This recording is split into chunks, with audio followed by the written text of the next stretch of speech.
Hi friends, வாங்க இன்றைக்கி குண்டு குண்டு குலோப் ஜாமுன் எப்படி செய்கிறதுன்னு சொல்லிட்டு பார்க்கலாம். இன்றைக்கி நான் இந்த பிராண்டு தான் எடுத்திருக்கேன். உங்களுக்கு எந்த பிராண்ட் இஷ்டமோ அந்த பிராண்ட் எடுத்துக்கோங்க. இன்றைக்கி ஒரு பேக்கெட் வச்சு நம்ம எப்படி செய்கிறதுன்னு சொல்லிட்டு பார்க்கலாம். ஒரு பேக்கெட் கட் பண்ணி நல்லா கட்டி இல்லாத உதிர்த்து எடுத்துக்கலாம். ஒரு பிஞ்சு சால்ட்டு சேர்த்துக்கலாம். நம்ம எந்த ஸ்வீட் செய்யும் போதும் சால்ட்டு சேர்த்திங்கன்னா அந்த ஸ்வீட்டை வந்து நல்லா ஹைலைட்டாக தூக்கி கொடுக்கும்.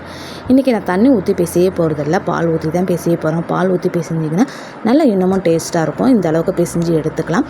கொஞ்சமாக நான் சின்ன சின்ன உருண்டையாக பிடிக்க போகிறேன். அதனால் நம்மளுக்கு தேவையான அளவுக்கு எடுத்து நம்ம உள்ளங்கையில் நல்லா ப்ரெஸ் கொடுத்து அழுத்தி பிசைஞ்சிங்கன்னா விரிசல் இல்லாமல் இருக்கும். நான் இன்றைக்கி 1 கப்பு சர்க்கரை எடுத்திருக்கேன். அதுக்கு 2 கப்பு தண்ணீர் விட்டுக்கலாம். 1 கப்பு சர்க்கரை வந்து 500 கிராமு. இது பின்னாடி எப்படி செய்கிறதுன்னு சொல்லிட்டு போட்டிருப்பாங்க இல்லையா, அதில் வந்து 800 கிராம் போட்டிருப்பாங்க. அந்த அளவுக்கு செஞ்சிங்கன்னா ரொம்ப சுகர் அதிகமாக இருக்கும். அதனால் நான் 500 கிராம் எடுத்திருக்கேன். 4-5 ஏலக்காயை தட்டி போட்டுக்கலாம்.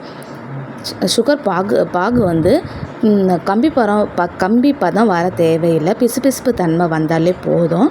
இப்போ தேவையான அளவுக்கு நம்ம எண்ணெய் விட்டு இப்போ உருட்டி வச்சதை பொரித்து எடுத்துக்கலாம். நம்ம போட்ட உடனே மேலே வரக்கூடாது, உள்ளேயே பொரிஞ்சு அப்புறம் மேலே வரணும்.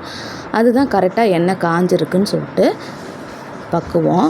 பாருங்கள், நான் போட்டதுக்கப்புறம் தான் மேலே வந்துச்சு. இந்த மாதிரி பொரித்து எடுத்துக்கோங்க. பொரித்து எடுத்து நம்ம ஆற வச்ச சுகர் பாகில் போட்டுக்கலாம். போட்டு ஒரு 3 மணி நேரம் கழித்து நீங்கள் சாப்பிட்லாம்.